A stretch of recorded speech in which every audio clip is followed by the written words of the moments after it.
he's in a dangerous area. You know what I mean? Like, not too many. I think, look, I'll forgive him for the things that he said because I already identified with something's going on that I don't understand now. That's him doing what he does, like what Kanye would do. And I know when I put that up that they were going to come for me for real. And that's when I got knocks on my door and familiar faces, saying, hey, maybe you should come to a retreat. As far as the affiliation with him dealing with government informants, it's no secret. Right. At all. Do I think it's crazy that nobody brings that to, nobody brings that subject up? Yeah, I believe that, of course, they're affiliating with them people. The reason why she's worried about how Jay would respond is because she's the CEO of Rock Nation. But in her former life, she was a federal informant. In 1994, Desiree Perez was arrested for bringing in 35 keys of Griselda Blanco into Miami. Under pressure, she agreed to wear a wire for the DEA. Hey, bro, Jay-Z, I know you got killers. Please don't send them at my head. It appears that Jay-Z has once again found himself entangled in a snitching controversy this time, with accusations coming from two notable figures, 50 Cent and one of Jay's childhood friends. Recently, 50 Cent took Kanye West's side after Kanye went on yet another public tirade against Jay-Z and Beyonce, even making remarks about their twins. Now, 50 has officially joined the discussion, leveling serious allegations against Jay-Z to add to the controversy.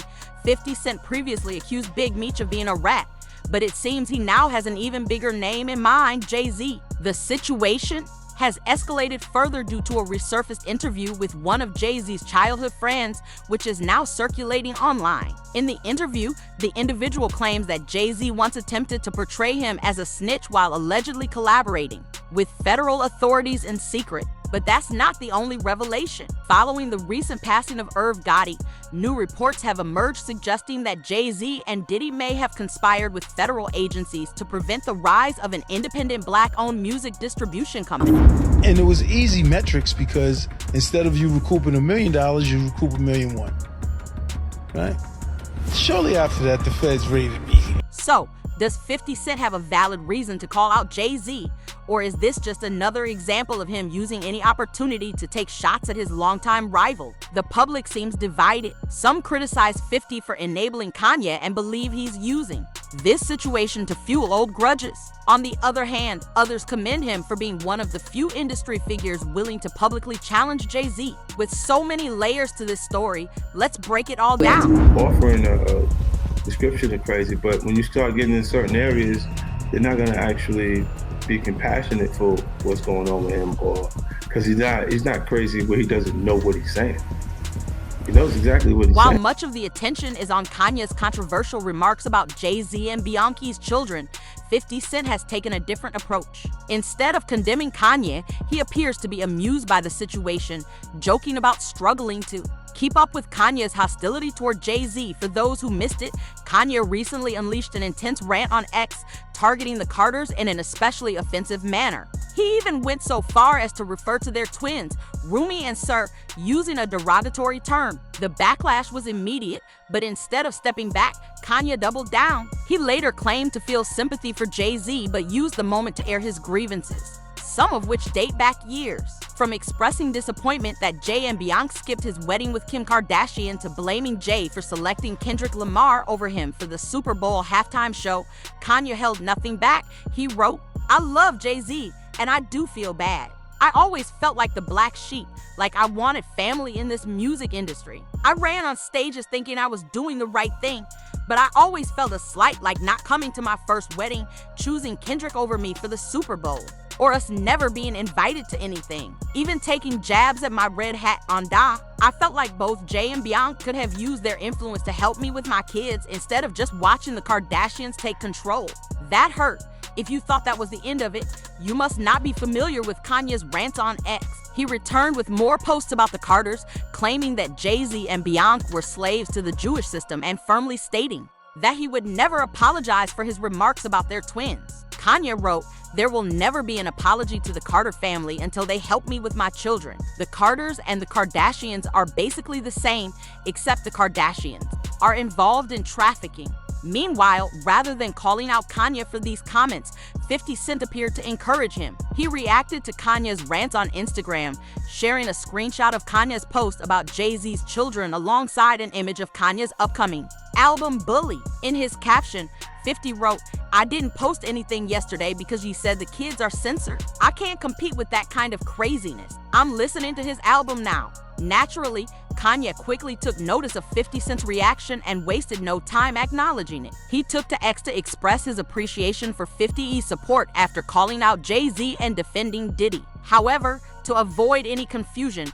50 later clarified that he is not necessarily siding with Diddy, he's just embracing the overall sentiment of rejecting the mainstream music industry. 50 wrote, "As much as I don't want to agree with Diddy on anything, just smile. Yeah, smile. And F them all, man. F him. But wait, what kind of alternate reality is this?"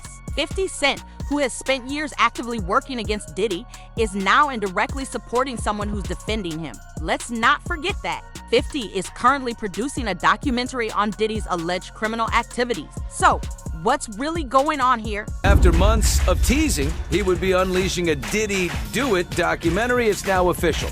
The big headline, Netflix is producing a docuseries from Curtis 50 Cent Jackson about the federal charges of trafficking and assault and the allegations against Diddy Combs. 50 tweeted the announcement. "I've been telling y'all about this weird expletive. You didn't believe me, but I bet you believe me now." So, what's really happening here? Does this suggest that 50 Cent harbors more animosity towards Jay-Z than he does towards Diddy? Right now, it certainly appears that way. But if you think this was just a one-time remark, think again. Some sources claim that 50 is preparing to go after Jay-Z in the same way he did Big Meech by branding him a snitch.so. Is this about exposing the truth, or is 50 simply playing his usual game of industry chess? And where did these allegations against Jay-Z even originate? Well, Jay-Z's former friend, D. Haven, recently called out both Jay and Bianca, alleging that Jay has long-standing ties with federal informants, including his close associate Desiree Perez. According to D. Haven, this is the reason Jay-Z has remained untouchable while many of his former associates, including Diddy, have faced serious legal troubles. For those unfamiliar with D. Haven Herbie, he was once a close associate of Jay-Z, dating back to their days in the Marcy Projects. Their friendship was so strong that Jay even became the godfather of D. Haven's daughter. However, one incident changed everything. One night, Jay-Z and D. Haven went uptown to restock their supply when they were suddenly ambushed. D. Haven quickly created a diversion, allowing Jay to escape. But when they reunited later, something was off. D. Haven was struggling to breathe. That's when Jay noticed he had been shot. Despite his injuries, D. Haven managed to hail a cab. But before heading to the hospital, he handed Jay the money and product they had, instructing him to retrieve his mother and meet him at the hospital. Jay-Z followed through on the request, but things took a turn later. Both men became entangled in a case, and while D. Haven received a 5-year sentence for possession, Jay-Z walked away without any charges. This marked the beginning of their fallout. D. Haven claims Jay abandoned him during the legal battle, forcing him to fight alone. Meanwhile, Jay accused D. Haven of being a snitch, even referencing him in the track No Hook with the line, "Fade to Haven for caving." D. Haven has consistently denied these allegations, but the damage was done. As Jay-Z's career flourished, D. Haven was left behind. Now, he's finally speaking out, and in a recent interview with Real Life Productions, he suggested that Jay-Z has managed to remain untouched due to his connections with Desiree Perez, Roc Nation's president, and a known former federal informant. The head of Roc Nation, Desiree Perez. Good evening, everyone. I say shout out to Desi. Shout out to Desi. She got me out the contract. Roc Nation. Yeah, shout out to Desiree. Okay. You know about this? Nah. Desiree Perez became a cooperating witness for the DEA in the 1990s. She got arrested in 1994 for possession of 35 kilos of cocaine. Desiree Perez and the whole wicked system of Roc Nation, including you, Jay-Z. Yes. You who say you rose from the gutter. D. Haven detailed how he was set up back in 1994 while Jay-Z emerged unscathed. He also pointed to Desiree's involvement, implying that it's no coincidence Jay has remained protected. And keep in mind, the chick had a plan too. Like, yo, we could do things. And I can guarantee you the conversation with Emery, even when Emery came home and seen, he came home and seen the same thing. Yo, you dealing with her? Who's the chick? Desiree. According to DeHaven, Jay-Z likely struck a deal, turning his back on his former associates to secure a position among the industry's elite. People that's talking about that snitch, we ain't gonna be breathing in the same ear. That's what you worried about. Them that don't have nothing sitting home. Where you gonna be if you don't get on this side of town, get on this side? I can see that conversation happening and move all his integrity and morals to the side. But to act like, yo, I'm gonna join forces and do the same thing and play this like this? Come on, man. That's humiliating. And now I got you as a yes man. Like, yo, bro, you couldn't even speak up for me. You know what I'm saying? So all of that shit is twisted. And that's how all those conversations, that's how they think of us. They like, really, those guys talking about snitching this and that, what you worried about them for? They don't be in our parties. DeHaven also disclosed that Jay-Z initially assured him of support, but ultimately changed course, cutting T.I.'s completely on him. When did they come to you and say, yo, look, we gonna let you rock. Somebody gonna have to take the fall though, because I wasn't around for that investigation. So we're gonna throw DeHaven in. So when they threw me in, and as the case revels, Emery take his plea deal, my other co-defendant take his plea deal, and I fight. I'm fighting. I got my lawyer in my ear talking about, yo, if I can get you 20 years, if I can get you 20, would you take 20? Cause I ain't got no off on the table. They want the L from me. And I'm telling my lawyer, we ain't looking at no paperwork yet. The fuck, what we doing here? Right. You understand? Well, we ain't looking at no paperwork yet. And I ain't gonna take 20. 20 is life to me. We gonna fight. Then when I do look at the paperwork, I'm not in none of the paperwork. And DeHaven believes Jay's decision to distance himself wasn't just personal, it was likely part of an arrangement with Desiree and her federal connections to solidify his own success. I win my case and come home, you don't want to talk to me. You think somebody put a battery in his back? Maybe they put... You don't want to talk to me. This is what I'm trying to tell you. Like, what is the reason why you don't want to talk to me? So is it that? You scared to tell me, say, yo, man, they got me. It was nothing I could do. So why you say you was gonna help me? You know what I'm saying? Then it just don't add up at some point. And then how's everybody going to jail but you? When asked if Jay-Z might be the next to face scrutiny after Diddy, DeHaven dismissed the idea, suggesting that people have the wrong perspective. According to him, Jay-Z isn't merely another target, he's part of the same inner circle that orchestrated Diddy's downfall. When people speak about powerful industry figures or secretive organizations, they're not looking to take Jay down. In DeHaven's words, Jay is them. Jay is them people. If you do the history of most of the people that got in trouble in the industry, big trouble, who they went to for help? When Lil Wayne was in trouble, who did he go to? When Meek Mills was in trouble, who did he go to? Meek Mills said it himself. Desiree helped me. You understand? So how could he be up next? You know what I'm saying? He is them people. They go to him when they got problems. And what they gonna say if he don't come up in nothing? What they gonna say? Told you, he ain't got nothing to do with that. They still gonna cover it up anyway. You talking about a woman that had a relationship with the feds for 20-something years, right? When you working for them, you got an agent, your agent that's in charge of you. You think she don't have no relationships with over the years with all these agents that became retired and connected and this and that and the third till they just know shit? She got power. That's power over there. However, this isn't the only time Jay-Z has been linked to snitching allegations. His name has also surfaced in connection with the controversy involving Suge Knight and Irv Gotti. Reports suggest that Jay-Z and Diddy may have worked behind the scenes to block the formation of a black-owned music distribution company.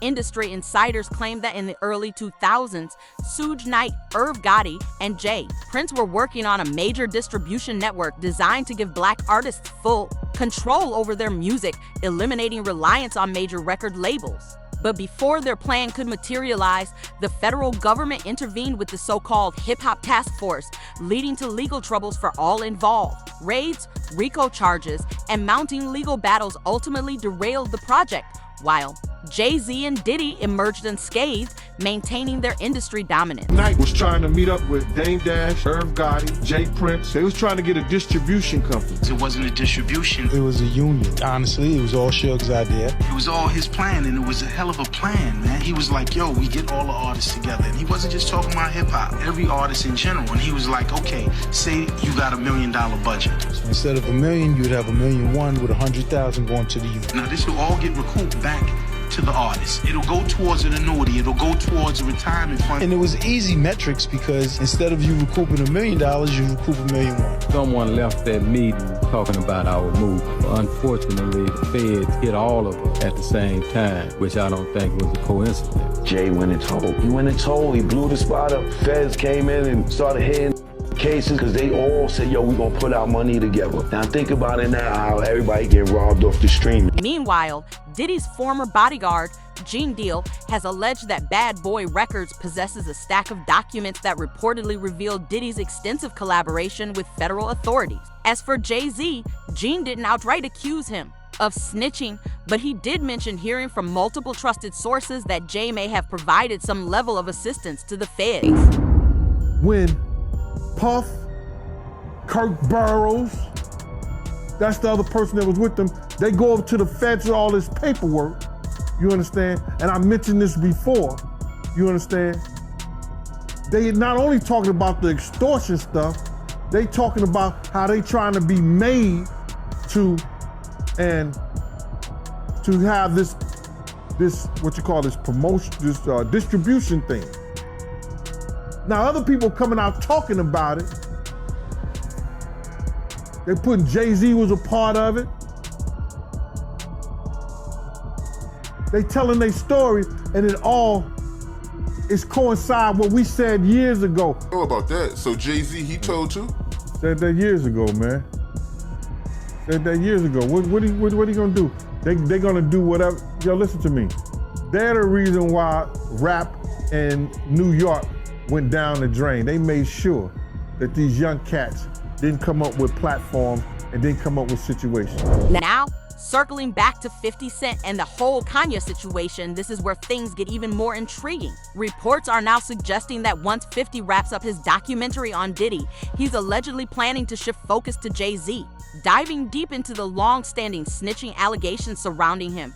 Some fans see this as just another petty move by 50, claiming he's using this as a way to settle his personal issues with Jay. On the other hand, there are those who believe it's about time someone with 50's influence in the industry exposes the truth. It's no secret that 50 and Jay have had a rocky history, and just recently, 50 even accused Jay of continuing to block his business moves purely out of spite. And then it's ill because when the NFL has no issues, things like that, this is why I was saying I knew what old boy was doing. Right. With the Super Bowl. Mm-hmm. Because he was doing like yeah, go ahead. He was doing some wild because he was saying that to Eminem that the NFL had the issue with me, and I'm like, well, what's the issue? Why don't I have an issue when I'm becoming a partner in the actual team, but they got an issue with my performance, right? And when he says "old boy" for the audience, that knows, I'm talking about Jay-Z. This was discussed before. Jay-Z told Dr. Dre, just for people who's not up on this, or Eminem, that he didn't want you to perform part of that Super Bowl that they had a couple years ago. Why do you think that is? Well, I just threatened. Yeah, possibly. Not even threatened. You know, I think it's just when you take the competition from like our culture is competitive, man. It is, but I think when it goes past the music itself to blocking things in business, then I don't understand that. Like right now, he's not even competing for a slot. You don't have a new song out that he wanted to be on the top 10 or top 5, and you still compete. 50's longtime friend, Tony Yayo, recently backed up these claims during his appearance on Vlad TV, suggesting that Jay-Z has been making underhanded moves for years due to his resentment toward 50's success. You gotta remember, he didn't want 50 at the Super Bowl. That was crazy. Come on. Wait, Jay didn't want 50 at the Super You didn't Bowl? know that? Yeah, he didn't want. I remember Eminem pushed for it. That was some hated. You gotta think, 50 always been competition for Jay. Remember? I'm about $1. What the fuck is 50 Cent? That was a long time ago. That was what, 9? What? Was that 9? But after that, they did a song together. Remember the whole, of course, but 50 was always competition for. Then remember Jay said, yo, 50's coming. He told Siegel and them, and Memphis Bleak and all them. Yeah. And come on, 50's like, he's on a whole nother level. You gotta remember, he came after Jay and Rockefeller, G-Unit came, and people might on G-Unit, but with Eminem, Dr. Dre, 50 Cent, nobody has outsold us, bro. So it's clear that for 50, this isn't just about the snitching allegations, there's real personal tension here. But with people close to Jay now speaking out, 50 might see this as the perfect opportunity to expose what he believes are shady dealings. That said, Jay-Z is one of the most powerful figures in the industry, and his influence runs deep. Even if 50 commits fully to this, he's up against a formidable force. So, is this a fight 50 can even win? We've laid out the facts, but now it's your turn. What do you think? Is 50 Cent onto something? Or is this just another industry feud playing out in public? Drop your thoughts in the comments, and don't forget to like, share, and subscribe for more exclusive updates on the biggest stories in entertainment.